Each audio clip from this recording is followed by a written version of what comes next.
Welcome to Pure Passion. My name is David Kyle Foster, and I'm your host. We have a tremendous treat for you on today's program. His name is Joe Dallas. Joe is one of the world's most respected teachers in the area of sexual sin and brokenness. His books have populated the Christian charts for over a decade. Joe was at one time a pastor in a gay church, and at the same time, a sex addict, hopelessly addicted to pornography. One day, God opened his eyes to see the truth, that Jesus had died to set him free from sexual brokenness and the sin that it gives birth to. Now married with kids, Joe's background makes him uniquely positioned to speak about sexual sin from both the heterosexual and the homosexual perspectives. An earmark of every teaching from Joe Dallas is biblical balance. Throughout the year, we're going to air special teaching segments recorded by Joe for Pure Passion based on his book, The Game Plan. But first, let's hear the fascinating life story of Joe Dallas as told by Joe himself.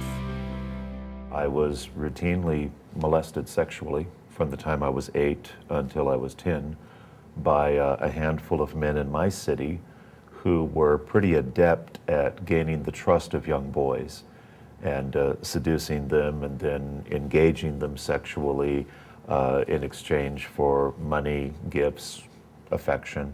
And there's no question that played into my confusion later on in my life. And then my own decisions I'd have to factor in there. I mean, I decided for years to experiment sexually with anyone who would allow me, girls in junior high school and high school, adult men when I was in high school. I began using pornography while I was still in elementary school. So I think the factors that contributed to it would include my own emotional brokenness long before I was introduced to sex, the sexual violations, and then my own responses to those violations. I did not know God at all, no. Although it's interesting you ask that, I did believe there must be something out there. In fact, I took real comfort at night in praying to whatever was out there. It was hard for me to believe there was not a God.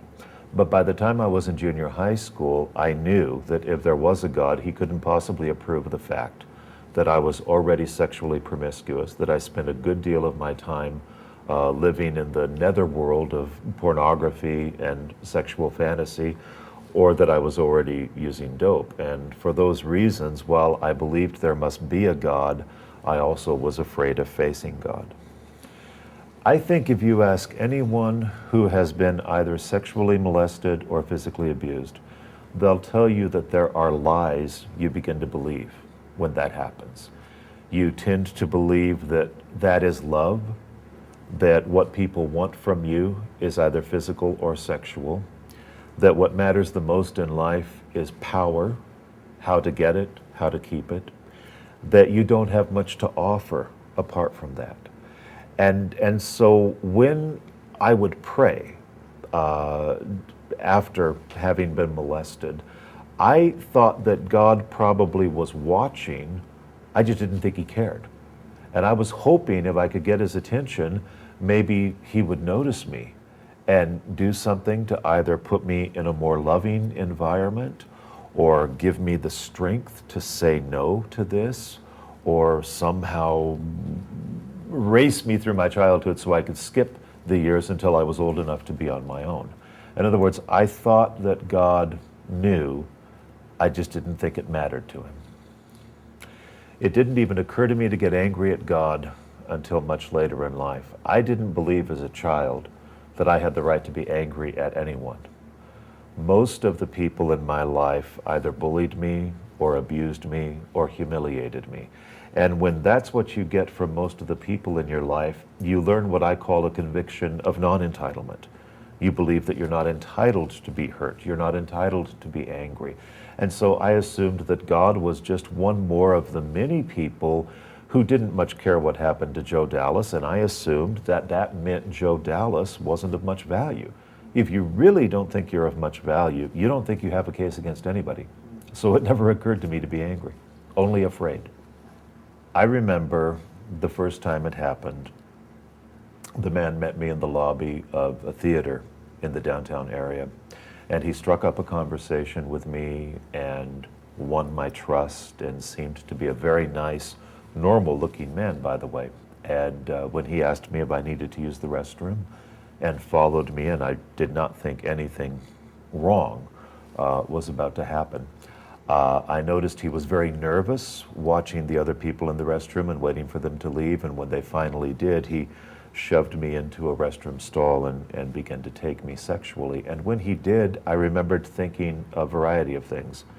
He likes me. I'm not sure what he wants, but whatever it is, I don't want him not to like me, because I finally got a grown man who likes me. He is telling me this is the right thing to do, so it must be. This feels weird to me, but I must be wrong, which, by the way, taught me not to trust my own instincts. All of my own instincts were saying, it's all right to touch me on the shoulder, but everything else you're doing is wrong. My whole body screamed out against that. But I pushed that down because I assumed this grown man knew better than I did, and after all, he liked me. And if he liked me, I didn't have any right to say no to him. So I learned simultaneously not to trust my instincts, that this is what it meant to be liked. And in my distorted thinking, I assumed that this was what I had to offer. So those, in essence, were the thoughts going through my mind.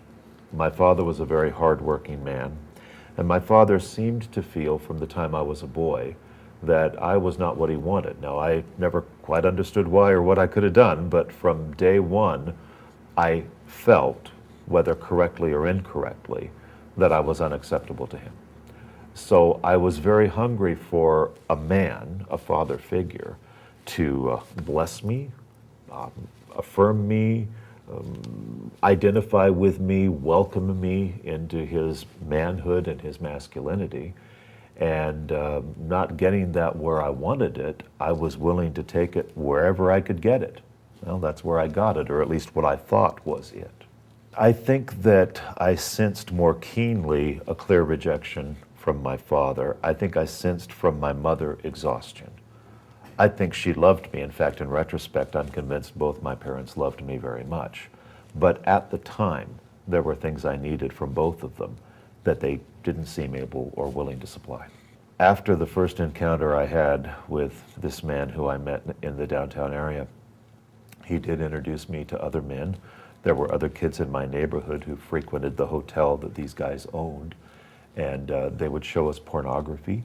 Now, at that time, Playboy, I believe a couple of other men's magazines, and some very amateurish, grainy, black and white films were just about the only game in town when it came to pornography. But they would show that to us to, help arouse us and create a generally erotic environment for their practices. But that got me fascinated with pornography. And I began, by the time I was in 5th grade, learning to swipe Playboy magazines and a couple of the other magazines that were common at that time from liquor stores, where they would be kept on the lower cabinet, and stuff them under my t-shirt and bicycle away.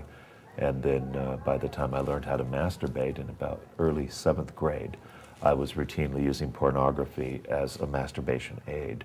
So for that reason, unfortunately, I picked up the porn habit very early in life and learned to rely on it, I think, much the way an addict or an alcoholic relies on a chemical to help them function.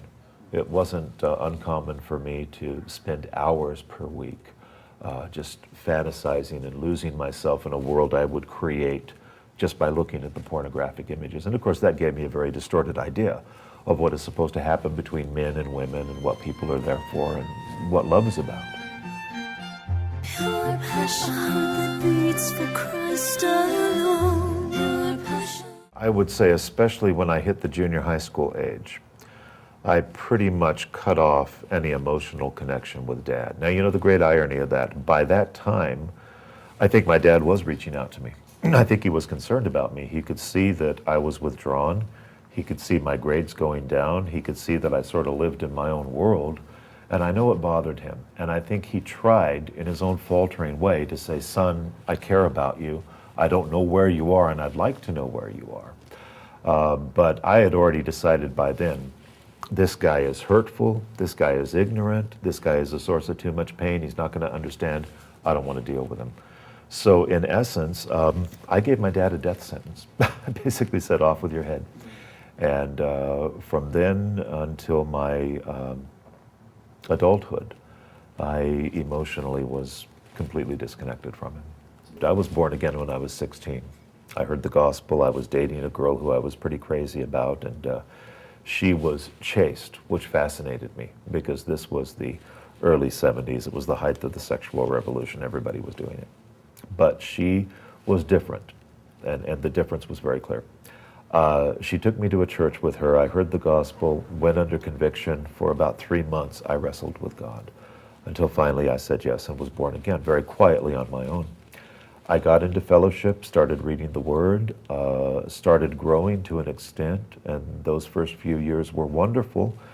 Then I got into full-time ministry. Now, immediately after being born again, I walked away from pornography, homosexuality, heterosexual fornication, all of it. Just cut it all off, no problem there.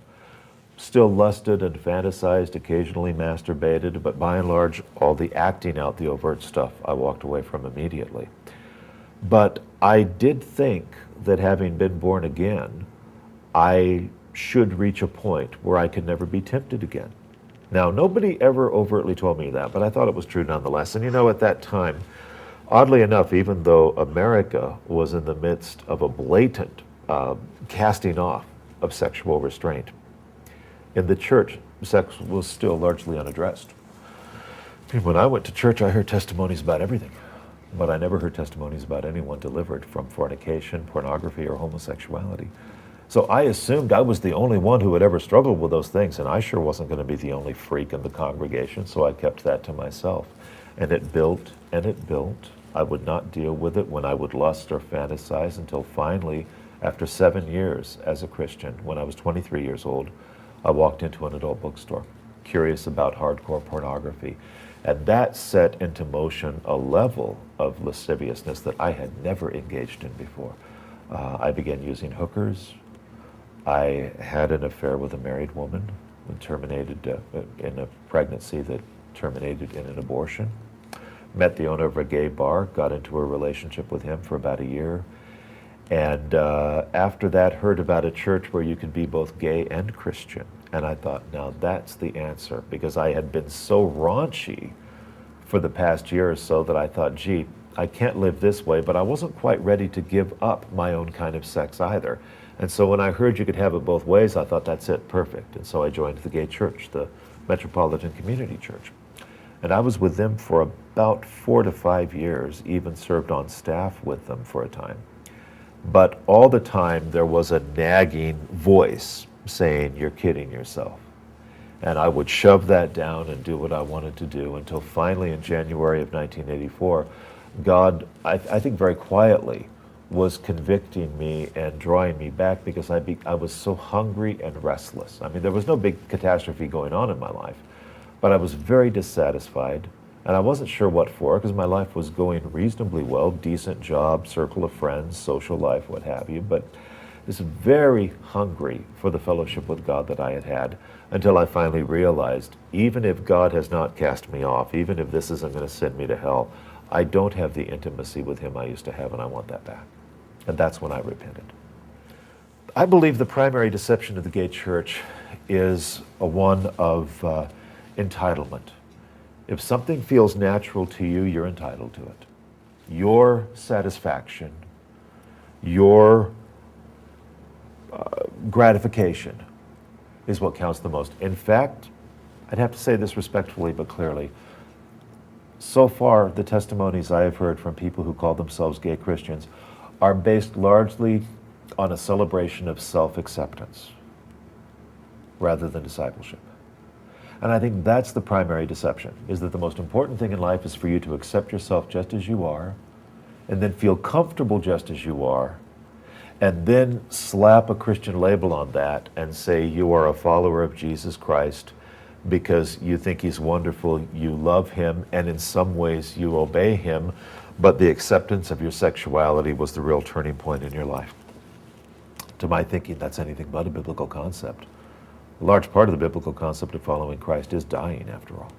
I had to look at the fact that I had made a god of Joe Dallas. My great sin when I backslid into homosexuality was not homosexuality or fornication or adultery or pornography.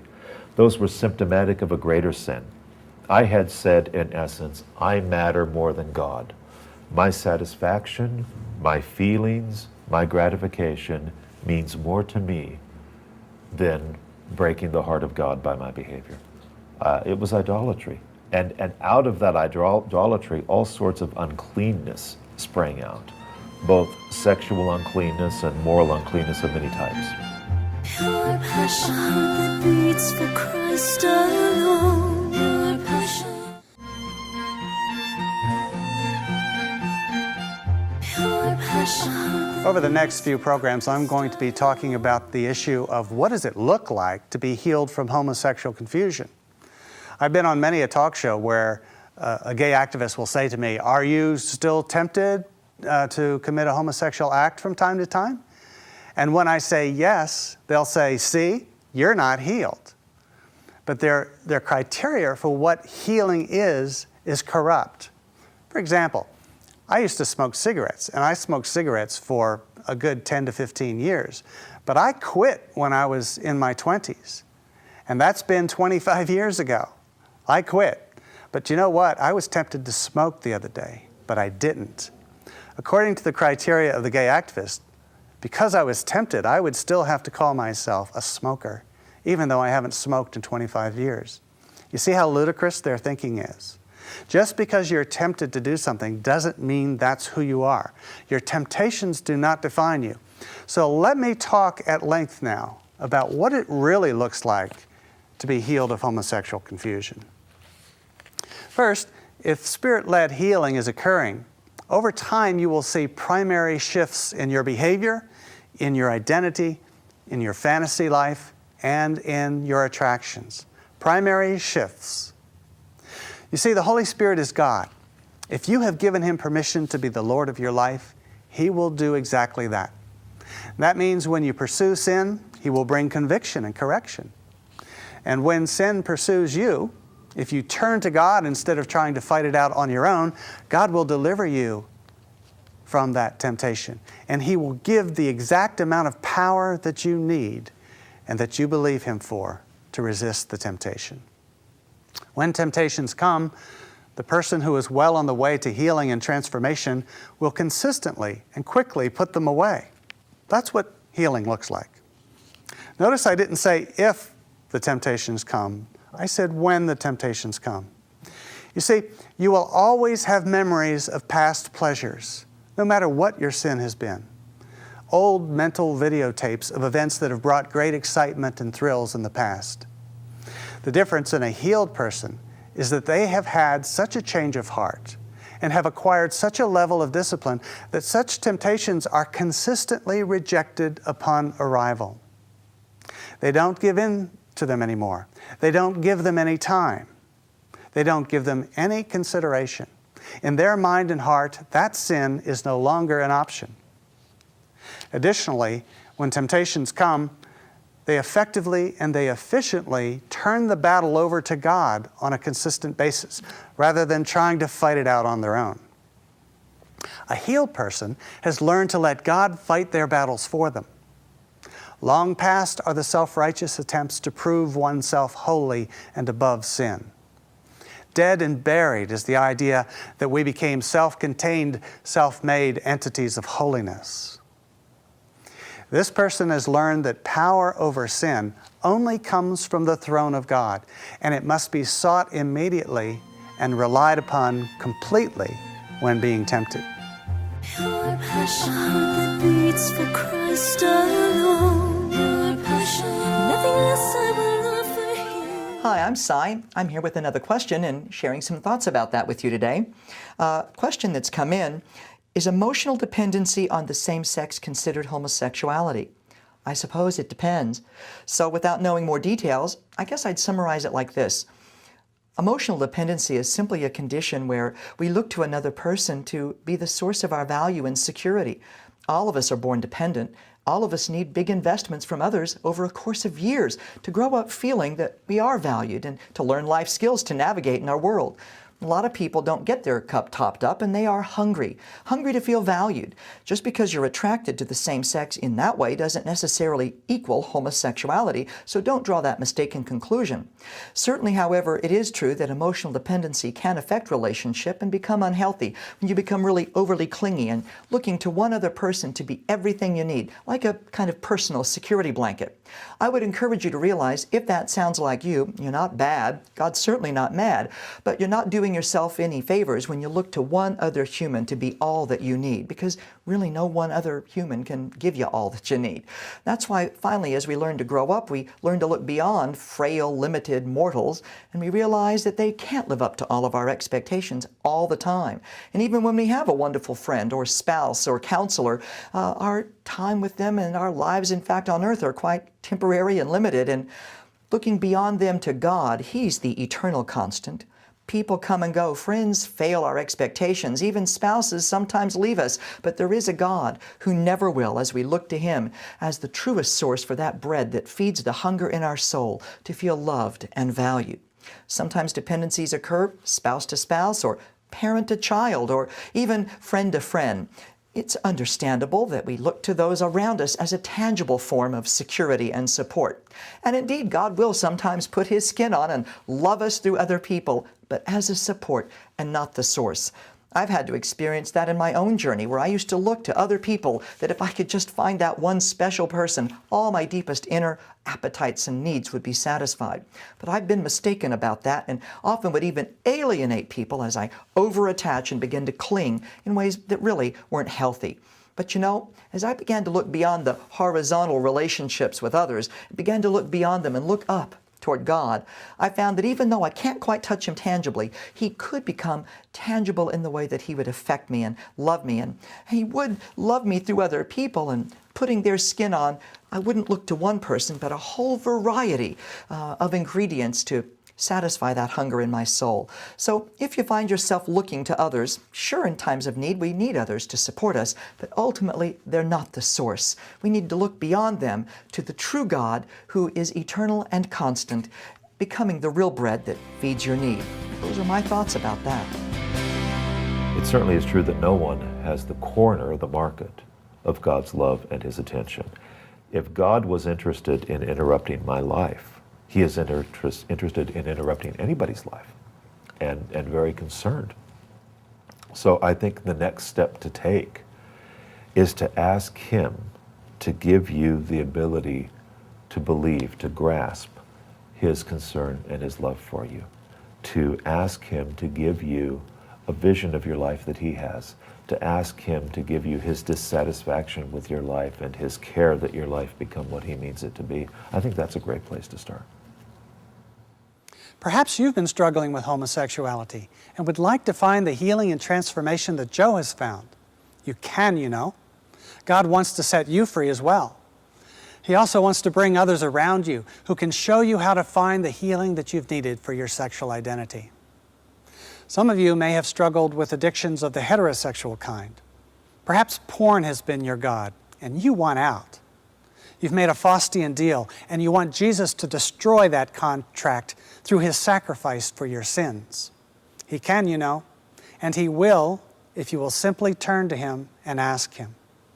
All power in heaven and earth has been given to Him to set anyone free from any bondage.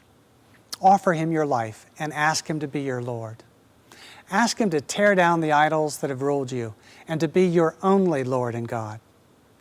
Ask Him for the power you need to walk in holiness, and ask Him to speak the words of love and affirmation into your spirit that you've always longed to hear. That's exactly what He wants to do.